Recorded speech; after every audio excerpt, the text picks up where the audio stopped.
তুমি আসবে বলেই বসন্ত এসে পেরিয়েছে চৌকাঠ। টলিউডের আকাশের উজ্জ্বল নক্ষত্র হঠাৎই হারিয়ে গেলেন মেঘের আড়ালে। বসন্ত এসে পেরিয়েছে। রূপালী পর্দার সে চেনা হাসি, প্রাণবন্ত অভিনয় আর অদম্য প্রেমিকের চরিত্র দিয়ে দর্শকের হৃদয়ে জায়গা করে নেয়া অভিনেতা রাহুল অরুণোদয় বন্দ্যোপাধ্যায় পাড়ি জমালেন না ফেরার দেশে। মাত্র ৪৩ বছর বয়সে দীঘার সমুদ্র তটে আকস্মিক দুর্ঘটনায় নিভে গেল এ প্রতিভাধর অভিনেতার জীবন প্রদীপ।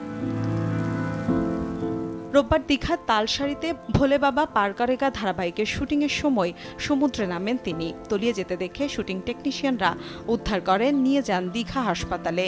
সেখানেই মৃত্যু হয় তার। আপাতত দীঘা হাসপাতালে রাখা হয়েছে তাকে, সেখানেই হবে ময়নাতদন্ত।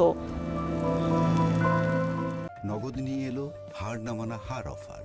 সর্বনিম্ন 10,000 টাকা রেমিটেন্স নগদে পাঠালে থাকছে স্বর্ণের হার জেতার সুযোগ। আকস্মিকে বিদায় শোকে ছায়া নেমে এসেছে বিনোদন জগতে। সহকর্মী থেকে ভক্ত সকলেই শোকাহত এ অভিনেতার অকাল প্রয়াণে। শোক জানিয়েছেন পশ্চিমবঙ্গের মুখ্যমন্ত্রী মমতা বন্দ্যোপাধ্যায়ও। ১৯৮৩ সালের ১৬ অক্টোবর জন্ম নেয়া রাহুলের রক্তেই ছিল অভিনয়। মাত্র ৩ বছর বয়সে বাবা বিশ্বনাথ বন্দ্যোপাধ্যায়ের নাট্যদল বিজয়গড় আত্মপ্রকাশের রাজ দর্শন নাটকের মাধ্যমে মঞ্চে হয় তার হাতেখড়ি।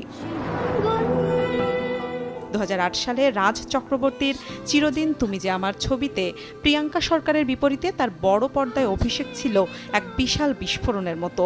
বক্স অফিসে সেই ছবির আকাশচুম্বী সাফল্য রাহুলকে রাতারাতি সুপারস্টারে পরিণত করে। সে নায়িকার সাথে বাঁধেন গাঁটছড়া। এরপর লাভ সার্কাস, শোন মন বলি তোমায় এবং পতি পরমেশ্বরের মতো চলচ্চিত্রে তিনি নিজের অভিনয় শৈলীর ছাপ রেখেছেন। কেবল সিনেমা নয়, তুমি আসবে বলে ধারাবাহিকের মাধ্যমে ছোট পর্দাতেও তিনি হয়ে উঠেছিলেন ঘরের ছেলে।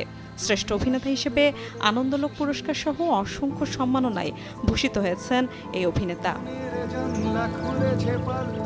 মিলা খন্দকার, চ্যানেল 24।